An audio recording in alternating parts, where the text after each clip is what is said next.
acordar que tenemos, yo estoy haciendo algunos podcasts, hago un par por semana, y si tienen ganas de escucharlo ahí los pueden encontrar. Bien, quiero arrancar con el tema de Bolsonaro. Sin lugar a dudas es la noticia más importante de la Argentina y es la noticia más importante de la región. Habría que preguntarse un poco por qué gana un tipo así, porque en América Latina, con todas las imperfecciones que ha tenido América Latina desde principios de los 80 para acá, había habido una ola democrática bastante interesante. Y se pensaba que había un paradigma democrático consolidado. Y ahora da la impresión que eso no va a pasar. O sea, si Bolsonaro, cumple con todo lo que ha prometido durante la campaña, la verdad que lo que se viene es muy complicado. En un país que es la octava economía del mundo, que es el principal socio de la Argentina y que su futuro ministro de Economía ya ha dicho que ni el Mercosur ni la Argentina son prioritarios para Brasil, para este nuevo Brasil. Ahora, ¿por qué pasa eso? ¿Por qué existen los Bolsonaro? ¿O por qué existe, uno podría, salvando las distancias, pensar por qué existe un tipo como Trump en los Estados Unidos? La diferencia entre los Estados Unidos y Brasil es que las instituciones en Estados Unidos son mucho más sólidas.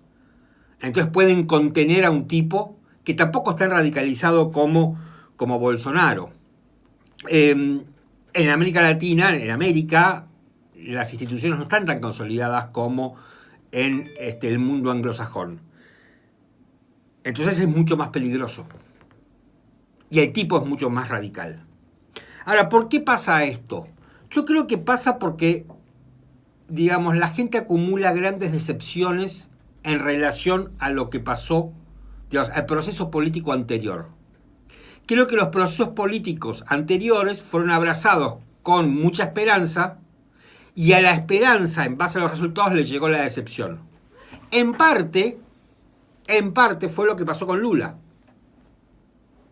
De todos modos, recordemos, no voy a entrar en un juicio de valor sobre si está bien preso o mal preso. Entiendo que está bien preso Lula, pero, las encuestas en su momento decían que Lula le podía ganar a Bolsonaro en un balotaje por 10 puntos, más o menos por lo que Bolsonaro le gana a Haddad, que son los 10 puntos que fue el candidato suplente del PT, del partido de Lula. Ustedes fíjense que grandes procesos políticos que generaron mucha esperanza en la gente fueron muy corruptos y terminaron con esas esperanzas. Esa esperanza se transformó en decepción. Y la decepción, me parece a mí, terminó moldeando este tipo de candidatos. En la Argentina, hoy, por ejemplo, no podemos ver un Bolsonaro. Ahora, yo me pregunto, ¿puede pasar acá eso? Y sí, ¿por qué no? Pensábamos que en Brasil no podía pasar. Que Brasil tiene una historia institucional bastante interesante. Pensábamos que no podía pasar y está pasando. ¿Por qué en la Argentina no? Si vos hoy me preguntás un nombre, seguramente no lo tengo ese nombre. No sé quién podría ser. Pero vos fíjate lo que pasa en la Argentina. ¿No? Nunca hay que trasplantar un proceso político de un país a otro vis a vis porque es imposible. Pero en la Argentina venimos de una década de corrupción impresionante, donde para, contrarrestar esa década de corrupción tan impresionante que fue el kirchnerismo, la gente se abrazó a Cambiemos, porque ha generado mucha esperanza y uno lo veía como el antídoto a esa década de corrupción. El resultado, el balance de hoy de Cambiemos, es un balance que genera mucha decepción, especialmente en mucha gente que lo votó. En algún caso, es una decepción que el votante de Cambiemos, o que gran parte del votante de Cambiemos no se esperaba, y en otra parte de la población es la confirmación de esa decepción que a priori no lo votó.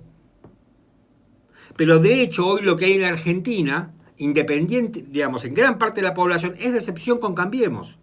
Y me parece que la decepción, el sentimiento de decepción, es como la materia prima para generar Bolsonaros. Porque yo hay algo que tampoco termino de entender, desafortunadamente, por qué en estos procesos que generan decepción no salís por algo racional. Porque lo Bolsonaro no es racional. No es racional. Nunca salís por una alternativa racional. Me parece que, digamos, nunca salís por el cumplimiento de la ley. Siempre salís por la ignorancia de la ley. La anomia. Eso es algo que yo no puedo llegar a entender. ¿Por qué pasa eso? ¿Por qué uno se abraza? Pasó en Venezuela en su momento. La irrupción del chavismo en Venezuela es algo parecido. O sea, a ver, cada país con sus características propias y con sus características intrínsecas. Ahora, empecemos a pensar lo que puede ocurrir acá. Porque vos tenés un país que está realmente decepcionado con este gobierno. Y no estoy hablando del tipo que jamás votaría a Cambiemos. Porque ese en todo caso confirmó lo que pensaba. La decepción profunda se da en aquel que dijo, bueno, llega un aire fresco a la Argentina, llega algo distinto a la Argentina, un presidente más racional, un presidente más meticuloso, un tipo que prometía cambiar los paradigmas.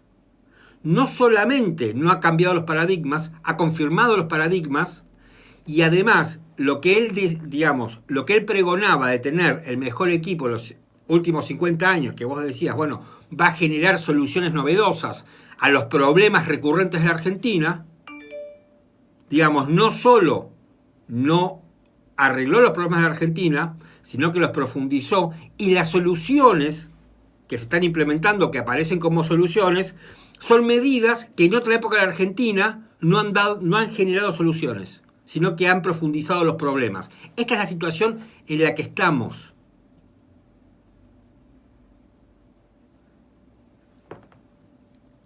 Por ejemplo, hoy se habla que el FMI, no estoy hablando del kirchnerismo, el FMI está pronosticando un aumento del desempleo para el 2019 que va a llegar al 10,9%.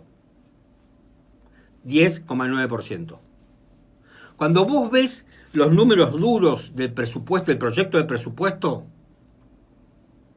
son tremendos. Son tremendos. Ni que hablar si tenemos que empezar a analizar lo que pasó adentro y afuera del Congreso. Lo que pasó adentro y afuera del Congreso realmente, especialmente lo que pasó afuera, tenemos un grupo de violentos que se arrogan la representación popular. Entonces, que como no le dan los números, para evitar que salga el presupuesto, tratan de impedir que haya sesión en el Congreso. A eso se suma, ¿no?, un operativo de seguridad implementado por gente realmente espantosa y horrible, que en vez de encapsular a los verdaderamente violentos, se la agarraron contra cualquiera. Contra cualquiera. No hace falta más que escuchar lo que decía Nacho Levi, de La Garganta Poderosa, por ejemplo, que lo quisieron involucrar con una camioneta, que después no dieron ninguna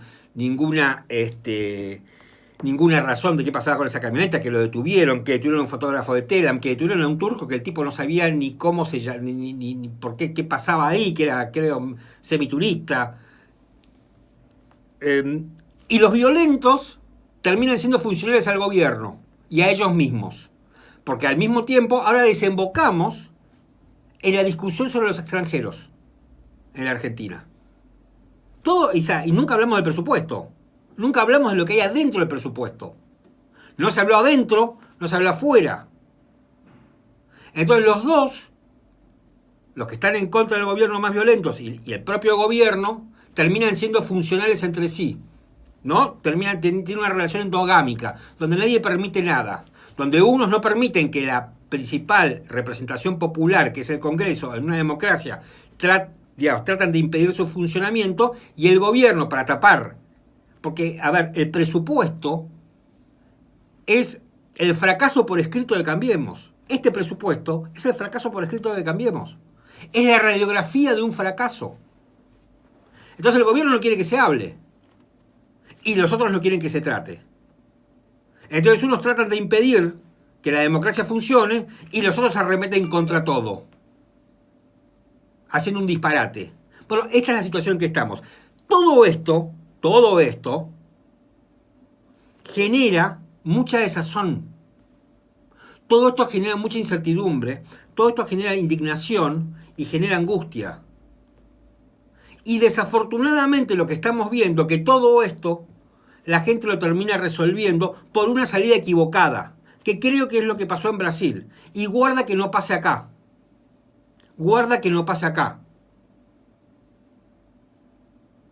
Este programa se llama Contrapunto y mi nombre es Martín Pitón.